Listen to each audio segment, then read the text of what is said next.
रामकृष्ण हरी. काहीतरी लिहावे या सदरामध्ये आपलं स्वागत आहे. एका मासिकामध्ये काही दिवसांपूर्वी सामाजिक काम करणाऱ्या काही व्यक्तींच्या विषयी मला लिहायचं होतं. त्यावेळेला मी 3-4 लेख त्यामध्ये लिहिलेले होते. त्यापैकीच एक ज्याचं शीर्षक आहे भाऊबीज. आज माणूस हा स्वार्थी बनत चालला आहे. सामाजिक भान तर हरवलेलेच आहे, मात्र कौटुंबिक पातळीवरही नात्यांची फारशी कदर अथवा आदर दिसून येत नाही. आणि यामागे कोणती गोष्ट जर जबाबदार असेल तर ती म्हणजे केवळ अर्थप्राधान्य.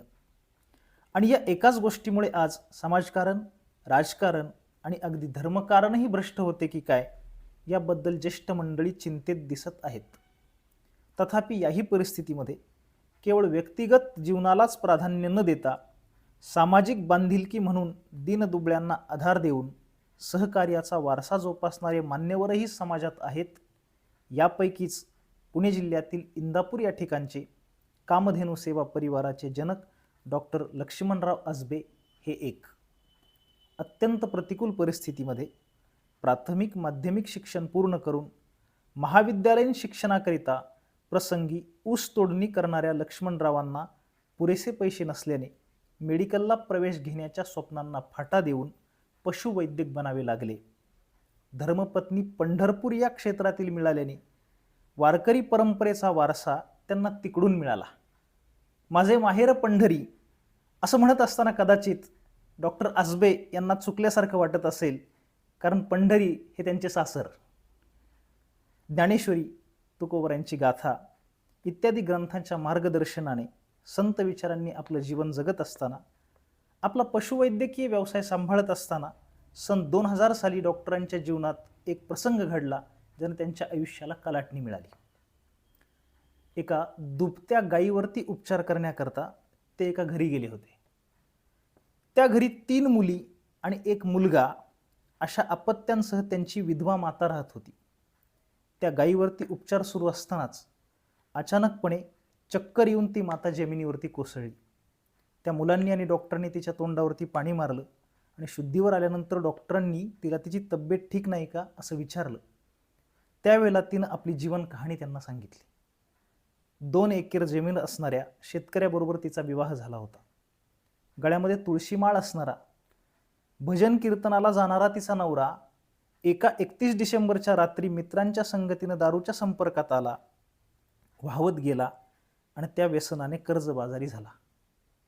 एके दिवशी दारूच्या नशेत असतानाच त्यानं आपली संपूर्ण जमीन सावकाराला लिहून दिली आणि सावकारानं जमिनीवरती ताबा लावल्यावरती विष पिऊन पत्नीला विधवा बनवून तो जग सोडून गेला. पतीही गेला आणि जमीनही गेली. म्हणून तिनं आपला माहेरचा रस्ता धरला. मुलांबरोबर ती माहेरी आली, मात्र तिथेही तिला फारसा आधार मिळाला नाही. तिच्या पदरी निराशाच आली. तेव्हा ती आपल्या भावाच्या शेजारी एक झोपडं करून राहू लागली. माहेरमधल्या एका दूध संकलन केंद्राच्या चालकानं सहानुभूतीपूर्वक तिला एक गाय घेऊन दिली आणि दुधाच्या पैशाच्या रकमेतून त्या गायीची रक्कम परत करण्याची तयारी त्यानं दर्शवली. शेतमजुरीबरोबर कुटुंबाला आधार असणारी ही गाय आज नेमकी आजारी पडली होती आणि त्याचा ताण येऊन तिला चक्कर आली होती, कारण उपचारासाठी लागणारे पैसे तिच्याकडे नव्हते. डॉक्टरांनी तिला पैसे मागितले नाहीत, उपचार केले. पुढे 4 दिवसानंतर दिवाळी आली होती. आजबे डॉक्टरांची सख्खी बहीण भाऊबीजेला घरी आली. त्यावेळेला तिला घेऊन अकलूज या ठिकाणी ते कपडे खरेदी करण्याकरता गेले. खरेदी करून दुकानाची पायरी उतरत असताना त्या विधवा बहिणींची त्यांना आठवण झाली आणि तिची कहाणी त्यांनी आपल्या सख्ख्या बहिणीला सांगितली. त्यावेळेला दोघेही बहीण भाऊ पुन्हा दुकानात शिरले आणि सख्ख्या बहिणीला जशी घेतली होती तशीच साडी आणि तिच्या 4ही मुलांना त्यांनी कपडे घेतले आणि त्या गावातल्या आपल्या एका मित्राला डॉक्टरांनी फोन केला आणि सांगितले की आज रात्री मी 8 वाजता आपल्या गावात येतोय. त्या गावामध्ये असणाऱ्या अमुक अमुक बहिणीला गावातील एका शेजारच्या प्रतिष्ठिताच्या व्यक्तीच्या घरी बोलवून आणा. रात्री डॉक्टरांनी ठरल्या पद्धतीनं गाडी काढली आणि त्या प्रतिष्ठित व्यक्तीच्या दारासमोर ते गेले. त्यावेळेला तिथं बऱ्यापैकी गर्दी होती. त्या व्यक्तीनं त्यांना बसायला खुर्ची दिली. डॉक्टर बसले. हातात पाण्याचा तांब्या आला. त्याचा घोट घेईपर्यंत त्या भगिनीच्या ज्या मुली होत्या त्या समोर रडायला लागल्या. तशी त्यांची आईही रडू लागली. तेव्हा डोळे पुसताना तिच्या हातामध्ये काही नोटा असलेल्या सर्वांना दिसल्या. स्वतःला सावरत ती डॉक्टरांना बोलली, डॉक्टर, साऱ्या गावानं जरी तुमची फी बुडवली तरी मी ते पाप करणार नाही. अहो, नवऱ्याला जाऊन अजून 1 वर्षही झालं नाही, म्हणून मी घरी दिवाळीचा सण केलेला नाही. पण ही गोष्ट माझ्या लहान मुलाला समजत नाही. माझं पोरगं कालपासून असं म्हणते की सगळ्यांच्या घरी लाडू करंज्या केलेले आहेत, मग आपल्या घरी का नाही? म्हणून आज मी फक्त घरी शिरा बनवला आणि तेवढ्यात तुमचा निरोप आला की 8 वाजता तुम्ही येणार आहात. म्हणून मी इकडून तिकडून उसनवारीने हे काही पैसे जमवलेत आणि त्या शिऱ्यातला घासही मी खाल्ला नाही आणि म्हणून माझ्या मुलांनीही काही खाल्लेलं नाही. आत्तापुरते एवढे पैसे घ्या, बाकीचे मी लवकरच तुम्हाला देईल. फक्त तुम्हा सर्वांना एक विनंती आहे, आत्ता तुम्ही माझ्या घरी चला.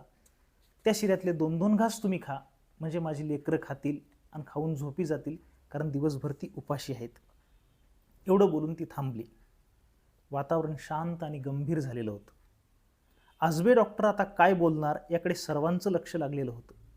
खुर्चीतून डॉक्टर उठले आणि म्हणाले, ताई, मी तुझ्याकडे गायीच्या उपचाराचे पैसे मागायला आलेलो नाही.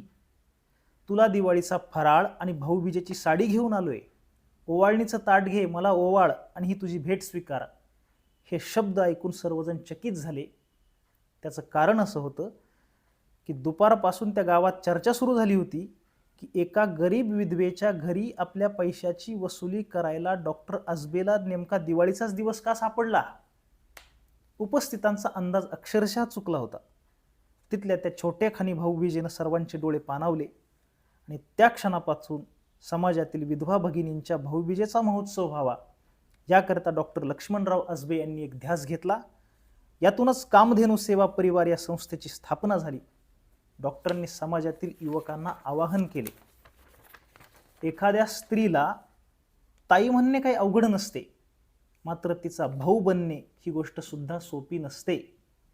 आजही आपल्या समाजात विधवांची नाना प्रकारे प्रतारणा केली जाते. ती थांबवण्याचे कार्य कामधेनू सेवा परिवार करत आहे. यामध्ये सहभागी असणारे युवक दररोज आपल्यातील एक घास काढून वेगळा ठेवतात आणि प्रतिवर्षी इंदापूर या ठिकाणी त्या रकमेतून दिवाळीपूर्वी 2 दिवस भाऊबीजेचा महोत्सव साजरा केला जातो. हजारो बंधू भगिनी यामध्ये सहभागी होत असतात.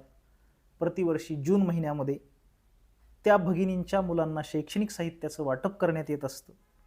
मकर संक्रांत हा महिलांचा सण, मात्र यामध्ये विधवांना सहभागी करून घेतले जात नाही.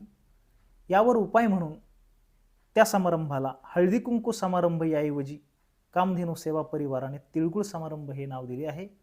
डॉक्टर लक्ष्मणराव आजबे यांच्या या दिव्य कार्याकडे पाहून जगद्गुरू श्री तुकाराम महाराजांच्या उक्तीनुसार समाजातील उपेक्षितांना आपले म्हणणारास साधू म्हणण्यास हरकत नसावी.